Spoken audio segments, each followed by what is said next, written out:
শিক্ষার্থী, অনেক শুভেচ্ছা তোমাদেরকে। আজকে আমি ফিনান্স ও ব্যাংকিং এর 10ম অধ্যায়ে বাণিজ্যিক ব্যাংক ও তার পরিচিতি আলোচনা করব তোমাদের সঙ্গে।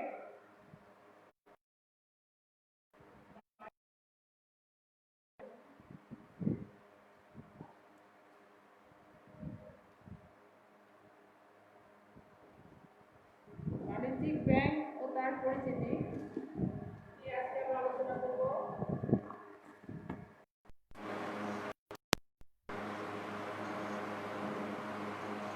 বাণিজ্যিক ব্যাংক ও তার পরিচিতি।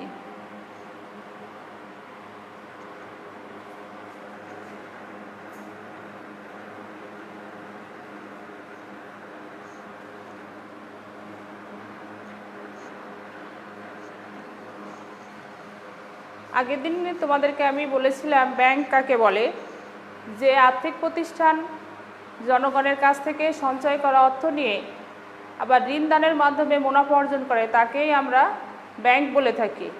বাণিজ্যিক ব্যাংকও একইভাবে, যে আর্থিক প্রতিষ্ঠান আমাদের অর্থের পরিমাপযোগ্য সেবা লেনদেন করে থাকে, মুনাফা অর্জন করে, তাকেই আমরা বাণিজ্যিক ব্যাংক বলি। বাণিজ্যিক ব্যাংকের মূল উদ্দেশ্য মুনাফা অর্জন করা। বাণিজ্যিক ব্যাংকের বিভিন্ন প্রকার কার্যাবলী আছে, তার মধ্যে প্রধানত আছে আমানত গ্রহণ। আমানত গ্রহণ 1 নম্বর পয়েন্ট। এই আমানত গ্রহণটা হচ্ছে মানুষের কাছে অলসভাবে পড়ে থাকা সঞ্চয়কৃত অর্থ ব্যাংক বিভিন্নভাবে হিসাবের মাধ্যমে সংগ্রহ করে এবং সেইটাই ব্যাংকের আমানত হিসেবে গণ্য করা হয়। এরপর আছে 2, ঋণ প্রদান।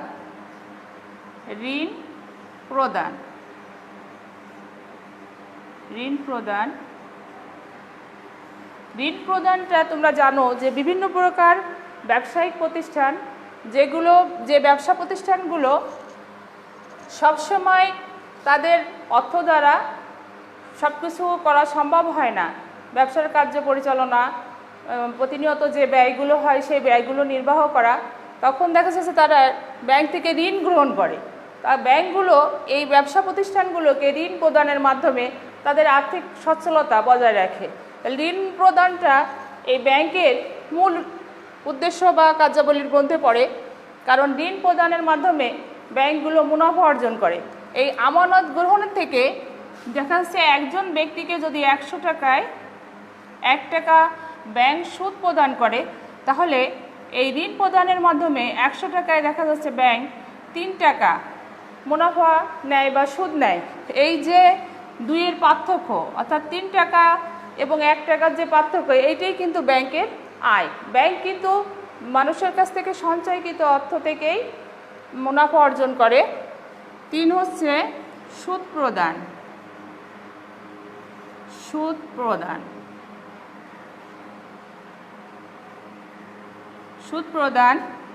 প্রদানটা হচ্ছে যেটা তোমাদেরকে আমি কিছুক্ষণ আগেই বললাম, যে একজন ব্যক্তি ব্যাংকে তার সঞ্চয়কৃত অর্থ যখন জমা রাখে এবং সেই টাকা থেকে ব্যাংক তার একটা নির্দিষ্ট পরিমাণ অর্থ বিভিন্ন মেয়াদে ঋণ প্রদান করে। তোমরা জেনেছো যে আমাদের ঋণ প্রদানের কিন্তু একটা মেয়াদ আছে।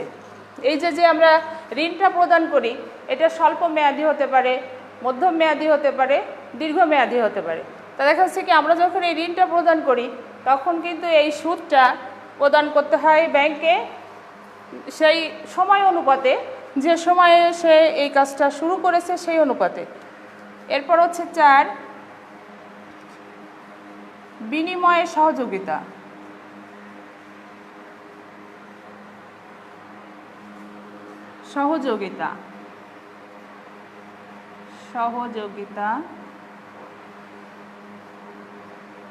বিনিময়ে সহযোগিতা। ব্যাংক তাদের প্রতিষ্ঠান হিসেবে শুধুমাত্র আর্থিক প্রতিষ্ঠানকে টাকা প্রদানের মাধ্যমে, অর্থাৎ অর্থ প্রদানের মাধ্যমে যে সহযোগিতা করে তা কিন্তু নয়। বিনিময়ের সহযোগিতাও করে। আমদানি রপ্তানি তোমরা জানো, প্রত্যয়পত্র যেটা আছে, বিনিময় বিলের আমাদের প্রয়োজন হয়, সেক্ষেত্রে বিনিময় বিল সহযোগিতাও কিন্তু ব্যাংক করে থাকে। তোমরা জানো যে এলসি, যেটা লেটার অফ ক্রেডিট, এটাও কিন্তু এই প্রত্যয়নপত্রটাও বিনিময় বিলের মধ্যে পড়ে আমদানি ও রপ্তানির ক্ষেত্রে। তখন কিন্তু এতে ব্যাংক, বাণিজ্যিক ব্যাংকগুলো সহযোগিতা করে থাকে। আমাদের মূল যে ব্যাংকটা কেন্দ্রীয় ব্যাংক, তোমরা জানো কেন্দ্রীয় ব্যাংক হচ্ছে যে কোনো দেশে একটিই থাকে। এই কেন্দ্রীয় ব্যাংকের অধীনে বাণিজ্যিক ব্যাংকগুলো তাদের কার্যাবলী পরিচালনা করে। বাণিজ্যিক ব্যাংক এদের অধীনে থেকে, অর্থাৎ কেন্দ্রীয় ব্যাংকের অধীনে থেকে বাণিজ্যিক ব্যাংকগুলো কার্যাবলী পরিচালনা করে। আমাদের দেশে কেন্দ্রীয় ব্যাংকের নাম বাংলাদেশ ব্যাংক। এবং এই যে কেন্দ্রীয় ব্যাংকের যে সুদ নির্দিষ্ট নিয়মগুলো আছে, এটা মেনেই কিন্তু বাণিজ্যিক ব্যাংকগুলোকে তাদের কার্যাবলী সম্পন্ন করতে হবে। কারণ বাণিজ্যিক ব্যাংকগুলো যদি তাদের নিয়ম অনুযায়ী কেন্দ্রীয় ব্যাংকের সমস্ত কিছু টাকা জামানত রাখা এবং সমস্ত নির্দেশাবলী পালন করা যদি না করে, তখন কেন্দ্রীয় ব্যাংক বাণিজ্যিক ব্যাংকে বিভিন্ন প্রকার যে পরামর্শ আছে, সেই পরামর্শের মাধ্যমে তাদেরকে আবার তার অধীনে কি কি কাজ করতে হবে সেটা করানোর চেষ্টা করে। বাণিজ্যিক ব্যাংকগুলো বিভিন্ন মেয়াদে ঋণ দানের পরে যাতে মূল্য স্তর, অর্থাৎ বাজারে মুদ্রাস্ফীতি না হয়, অর্থাৎ দ্রব্যমূল্য যাতে ঊর্ধ্বগতিতে না চলতে পারে, মানুষের হাতে যেন টাকার পরিমাণ বৃদ্ধি না পেতে পারে, সেজন্য কেন্দ্রীয় ব্যাংক একটা নির্দিষ্ট পরিমাণ অঙ্কের টাকা বাণিজ্যিক ব্যাংকে রাখার, কেন্দ্রীয় ব্যাংকে রাখার নির্দেশ দেয় বাণিজ্যিক ব্যাংককে। বাণিজ্যিক ব্যাংকগুলো দেশের সমস্ত কার্যাবলীকে সম্পন্ন করার জন্য, সঠিকভাবে সম্পন্ন করার জন্য, অর্থনৈতিক উন্নয়ন করার জন্য, তারপর আমাদের যত প্রকার ব্যবসা শিল্প প্রতিষ্ঠান আছে, সব প্রতিষ্ঠানগুলোকে সুচারুরূপে পরিচালনা করার জন্য বাণিজ্যিক ব্যাংকগুলো খুবই সহযোগিতা করে থাকে, তোমরা জানো। এরপর হচ্ছে উদ্দেশ্য।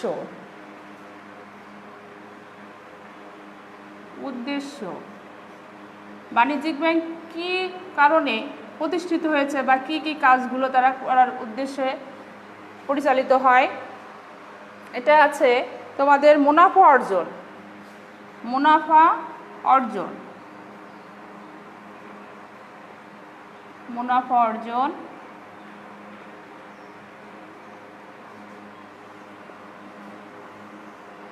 মুনাফা অর্জনটা হচ্ছে, এর আগের আমি বাণিজ্যিক ব্যাংকের কথা বলতে যেই বলেছি যে মুনাফা অর্জন হচ্ছে ব্যবসা প্রতিষ্ঠানে যেমন লাভ বা লোকসান, তোমরা জানো ব্যবসা প্রতিষ্ঠানে লাভ বা লোকসান কেউ চায় না, সবাই চায় যে তার মুনাফাটা বৃদ্ধি পাক, সেই উদ্দেশ্যেই ব্যবসা প্রতিষ্ঠান পরিচালিত হয়।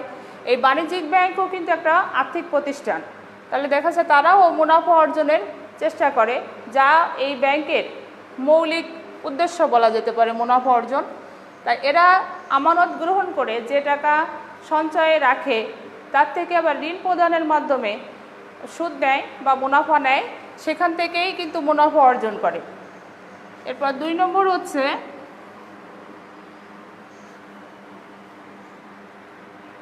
সরকারকে সহযোগিতা।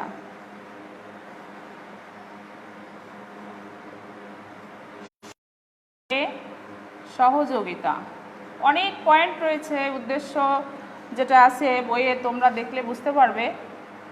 সহযোগিতা, সরকারকে সহযোগিতা বলতে তোমরা ভাববা যে সহযোগিতাটা আবার কি আর কেনই বা প্রয়োজন।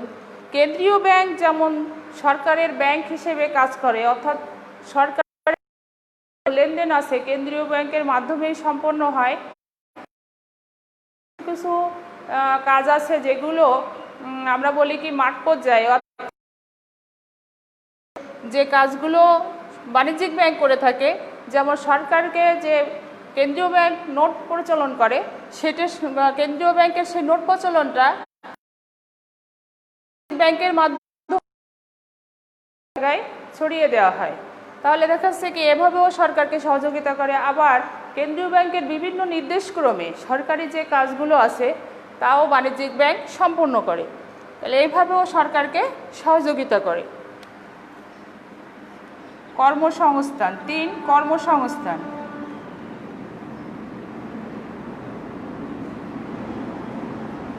কর্মসংস্থান কর্মসংস্থান তোমরা জানো আমাদের দেশ কিন্তু একটা বড় অঙ্কের জনসমষ্টি বেকার। সেখানে দেখা যাচ্ছে কি যদি কোনোভাবে আর্থিক সহযোগিতার মাধ্যমে কোনো বেকার জনগোষ্ঠীকে সবল বা সচ্ছল কর্মদক্ষ করা যায়, সেটা কিন্তু সব সরকারেরই আপ্রাণ চেষ্টা থাকে।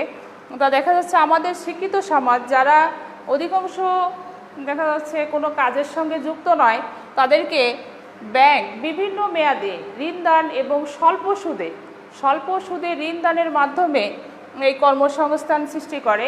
তোমরা এখানে দেখেছো যে বিভিন্ন সময় এখন পোলট্রি ফার্ম, মৎস্য খামার, পশুপালন মানে গবাদি পশুপালন, এইগুলো অনেক কিছু এখন তোমার বাড়ির আশেপাশেই দেখবা পরিচালিত হচ্ছে, যেগুলো সম্পূর্ণ ব্যক্তি মালিকানায়, এবং এইগুলোর মূলে রয়েছে বাণিজ্যিক ব্যাংকের ঋণ কার্যক্রম, যেগুলো তারা বাণিজ্যিক ব্যাংকের সমস্ত উন্নয়নমূলক কাজ, যেটা দ্বারা কর্মসংস্থান সৃষ্টি হচ্ছে এবং বেকার জনসমষ্টি আস্তে আস্তে কিন্তু অনেক কমে এসেছে।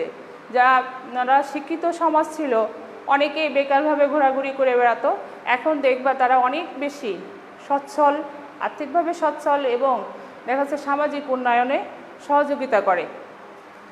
এরপর আছে বিনিময়,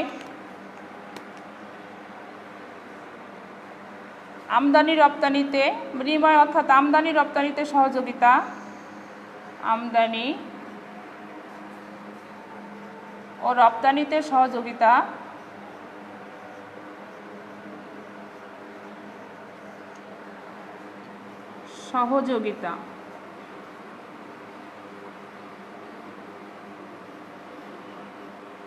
আমদানি ও রপ্তানিতে সহযোগিতা। তোমরা জানো একটি দেশ থেকে মানে দেশের অভ্যন্তর থেকে যখন অন্য দেশে আমরা কোনো পণ্য সামগ্রী বা দ্রব্যাদি পাঠাই তখন তাকে রপ্তানি বলে, আর যখন আমরা ওই আমাদের দেশে আনি তখন তাকে আমরা আমদানি বলি। তা আমাদের ভিতরে যদি কোনো দেশের ভিতরে দেশের প্রতিষ্ঠান বা পণ্য আদান প্রদান বা লেনদেন করে সেটাকে আমরা বলি অভ্যন্তরীণ বাণিজ্য।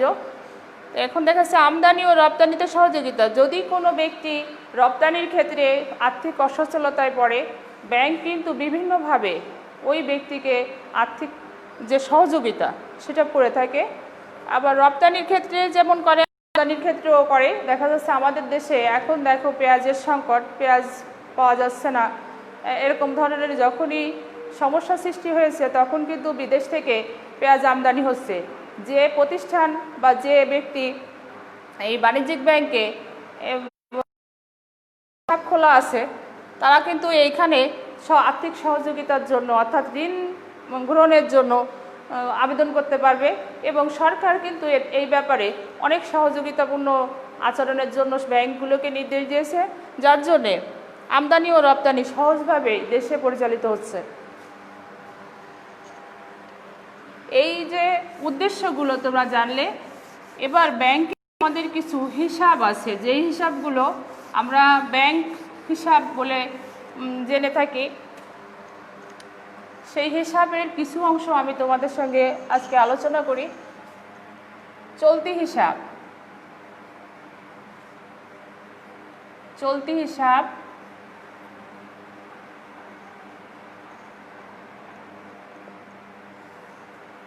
দুই, এটা হচ্ছে সঞ্চয়ী হিসাব, সঞ্চয়ী হিসাব, 3 স্থায়ী হিসাব,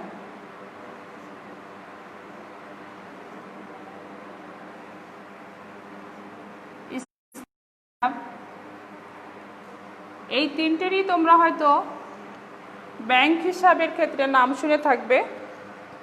এখানে বাণিজ্যিক ব্যাংকগুলো চলতি হিসাব, ইংরেজিতে যাকে আমরা বলি কারেন্ট অ্যাকাউন্ট, এই অ্যাকাউন্টে তুমি হিসাব খুলতে পারো। আমাদেরকে বলেছিলাম যে তোমরা যদি স্কুলে যে শিক্ষার্থীরা আছে, ছাত্রছাত্রীরা আছে, তাদের জন্য কিন্তু ব্যাংকে এখন অ্যাকাউন্ট খোলা যাবে। আগে তোমাদের ভোটার আইডি কার্ড না থাকলে তোমরা এটা খুলতে পারতে না, এখন কিন্তু খোলা সম্ভব। সরকারি নির্দেশে এখন যে কোনো স্কুল শিক্ষার্থী ব্যাংকে হিসাব খুলতে পারবে।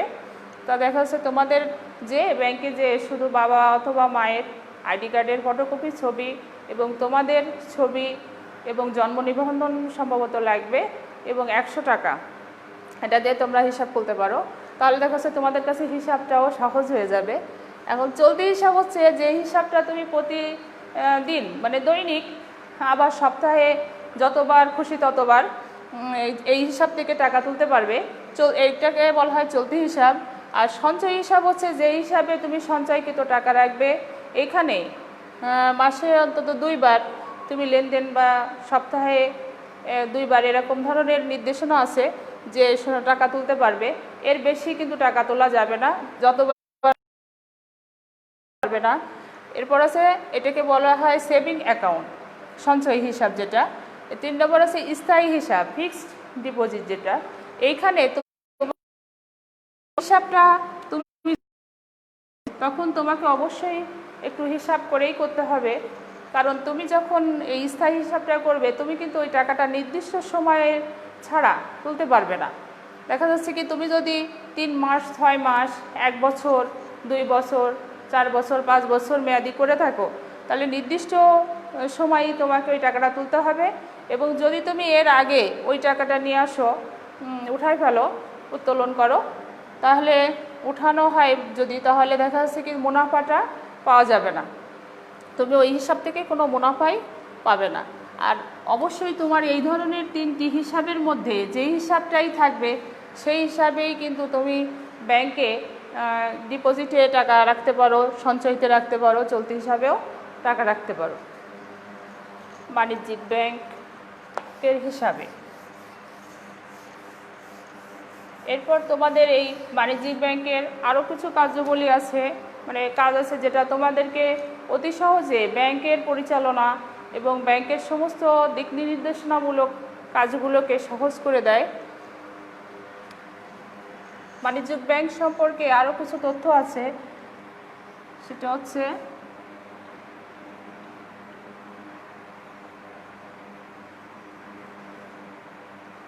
সুদ প্রদান,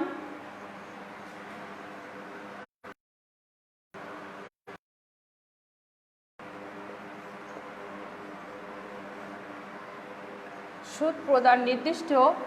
তোমাদের এই বিষয়ে একটু কথা বলি, সেটা হচ্ছে সুদ প্রদান নির্দিষ্ট, অর্থাৎ দেখা যাচ্ছে তুমি যদি ফিক্সড ডিপোজিট করো, সেক্ষেত্রে তোমার যদি থাকে যে তোমাকে 6% অর্থাৎ শতকরা, তোমরা যদি 100 টাকায় 6 টাকা মুনাফা পাও, তাহলে দেখা যাচ্ছে কি বছরের শেষে তোমাকে একটা নির্দিষ্ট অঙ্ক সরকারের কাছে কর হিসেবে কেটে দিয়ে বাকি টাকা তোমাকে নিতে হবে। এবং সুদ প্রদান, যে কোনো ব্যাংকে অর্থ রাখলে তোমাকে অবশ্যই সুদ প্রদান করা হয়, তুমি সুদের অংশ পাবে। এরপরে তোমরা বইয়ে দেখো, বইয়ের এইখানে তোমরা 103 পৃষ্ঠায় আমি বাণিজ্যিক ব্যাংকের উদ্দেশ্যগুলো কিছুটা আলোচনা করেছি। এখানে আরও কিছু পয়েন্ট আছে যেগুলো তোমরা বাসায় দেখবে। আর আছে তোমাদের এখানে কার্যাবলীগুলো, বাসায়। এরপরে যে বাণিজ্যিক ব্যাংকের তহবিলের উৎস, এখানে একটু আমি তোমাদেরকে বলি যে বাণিজ্যিক ব্যাংকের তহবিলের যে উৎসগুলো, সেগুলো হচ্ছে পরিশোধিত মূলধন, সংরক্ষিত তহবিল, আমানত আর ধার গ্রহণ। এখানে পরিশোধিত মূলধন, এটা নিয়ে আমি তোমাদের সঙ্গে একটু কথা বলি। পরিশোধিত মূলধন,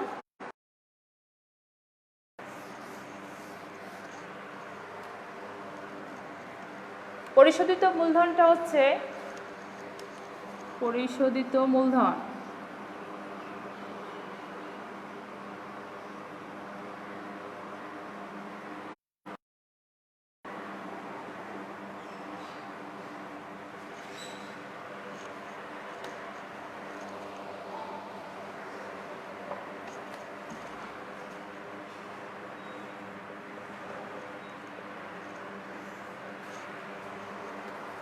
পরিশোধিত মূলধনটা যেটা অংশীদারি ব্যবসায়ের ক্ষেত্রে অংশীদারগণ সরাসরি পরিশোধ করেন, কিন্তু যৌথ মূলধনের ক্ষেত্রে শেয়ার মূলধন আমরা যেটা বলি শেয়ার বিক্রির মাধ্যমে এটা সংগ্রহ করা হয়। এটা হচ্ছে পরিশোধিত মূলধন। আর সংরক্ষিত তহবিল, দুই আছে সংরক্ষিত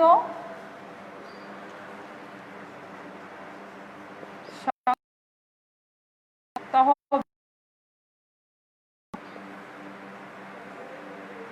সংরক্ষিত তহবিল এটা হচ্ছে মুনাফার একটা অংশ রেখে দিয়ে বাকি যে অংশটা আছে সেটা শেয়ার যারা ক্রয় করে তাদের মাধ্যমে বন্টন। সংরক্ষিত তহবিলটা মুনাফার একটা অংশকে রেখে দেওয়া হয়, কারণ হচ্ছে সামনে হয়তো ব্যবসা প্রতিষ্ঠানে লাভ হতে পারে, আবার লোকসানও হতে পারে। ব্যবসা প্রতিষ্ঠান যদি লোকসান, সংরক্ষিত তহবিল থেকে এটা সংগ্রহ করা হয়, এই জন্য এর নাম দেওয়া হয়।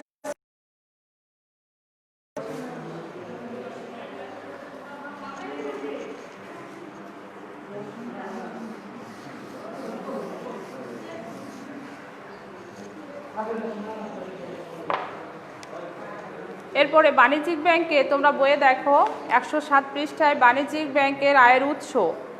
এখানে আমরা আয়ের উৎসগুলো তোমাদের উদ্দেশ্যের ভিতরে কিছুটা করেছিলাম। তারপরও এখানে কিছু আছে ঋণের সুদ, বিনিয়োগ, বিল বাট্টাকরণ, এরপর আছে ব্যাংক ড্রাফট, যোগাযোগ, লকার ভাড়া, প্রতিনিধি বিক্রয়ের মধ্যস্থতা, এরপর বৈদেশিক বিনিময়, আমদানি রপ্তানি, বাণিজ্য,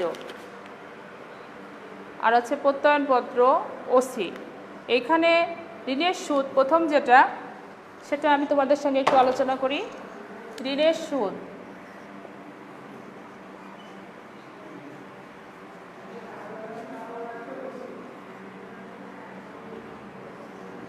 তোমাদেরকে আগেই বলেছিলাম যে ব্যবসা প্রতিষ্ঠান যেমন লাভ বা লোকসান করে, আর্থিক প্রতিষ্ঠানগুলো মানে ব্যাংকগুলোও কিন্তু তার মুনাফা অর্জনের জন্য চেষ্টা করে। ব্যবসা প্রতিষ্ঠান যেমন মুনাফা অর্জন করে, ব্যাংকও তেমন করে। সংক্ষেপে যেটা তো দেখা যাচ্ছে ঋণের সুদ হচ্ছে ব্যাংক তার যে ঋণ দেয় সেখান থেকে সে ঋণের পরিবর্তে একটা নির্দিষ্ট পরিমাণের সুদ ঋণদানকারীর কাছ থেকে সংগ্রহ করে। এটাই ব্যাংকের আয়। তোমাদেরকে এর আগে আমি দেখিয়েছিলাম যে 1 টাকা যদি যার কাছ থেকে আমানত গ্রহণ করা হচ্ছে তাকে দেওয়া হয়, তাহলে ঋণ প্রদানকারীর কাছ থেকে নেওয়া হয় 3 টাকা। এই 3 টাকা এবং 1 টাকার পার্থক্যটাই হচ্ছে ব্যাংকের আয়। তোমাদের এইভাবে আমি এর আগে দেখেছিলাম। তা ঋণের সুদটাই হচ্ছে ব্যাংকের মূল আয়। এরপরে বিল বাট্টাকরণ যেটা আছে, বিল বাট্টাকরণ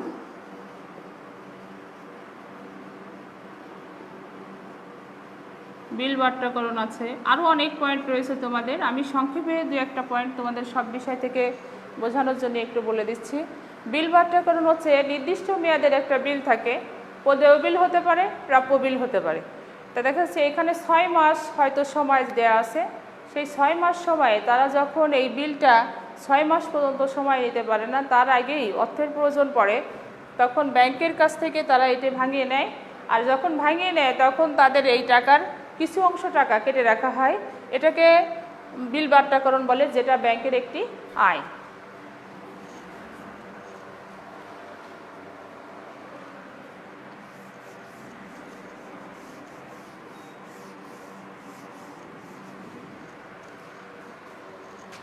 বাণিজ্যিক ব্যাংকগুলো পরিচালনায় কেন্দ্রীয় ব্যাংক সম্পূর্ণরূপে সহযোগিতা করে এবং দেখা যাচ্ছে বাণিজ্যিক ব্যাংকগুলো এই সহযোগিতার জন্যেই কিন্তু এই সুন্দরভাবে ব্যাংকগুলো পরিচালিত হতে পারে।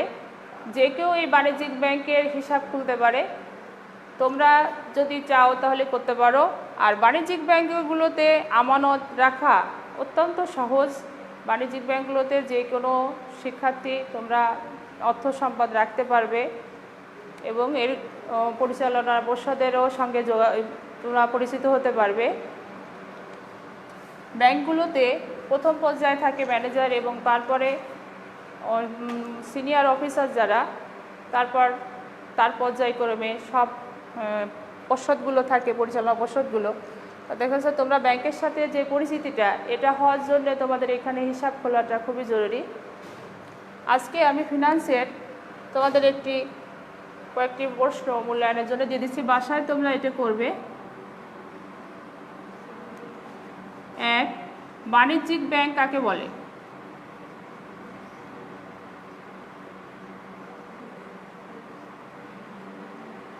বাণিজ্যিক ব্যাংক কাকে বলে?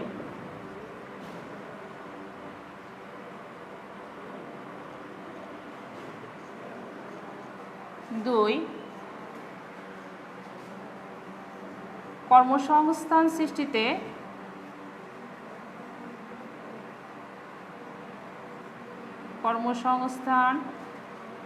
সৃষ্টিতে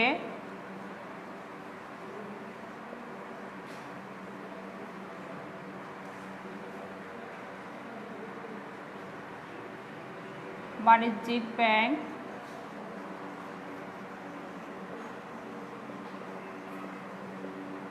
কি কি কাজ করে?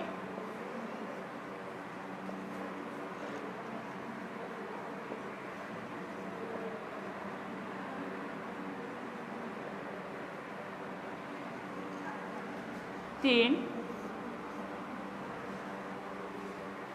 আমানত কেন সংগ্রহ করা হয়?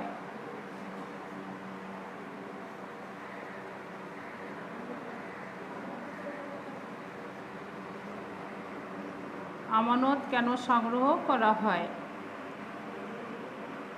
4 নম্বর প্রশ্ন,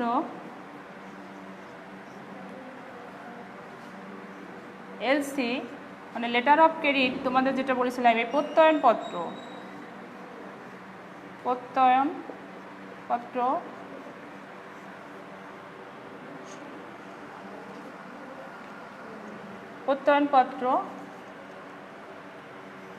কিভাবে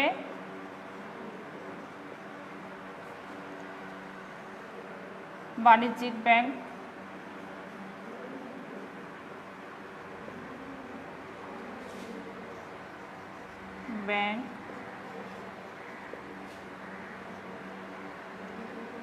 সহায়তা করে?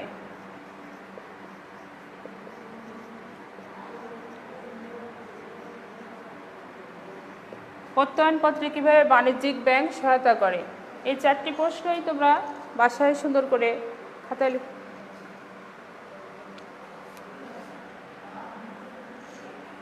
প্রত্যয়নপত্রে বাণিজ্যিক ব্যাংকগুলো কিভাবে সহযোগিতা করে এটা তোমরা বাসায় সুন্দর করে করবে, দেখবে। প্রত্যয়পত্র,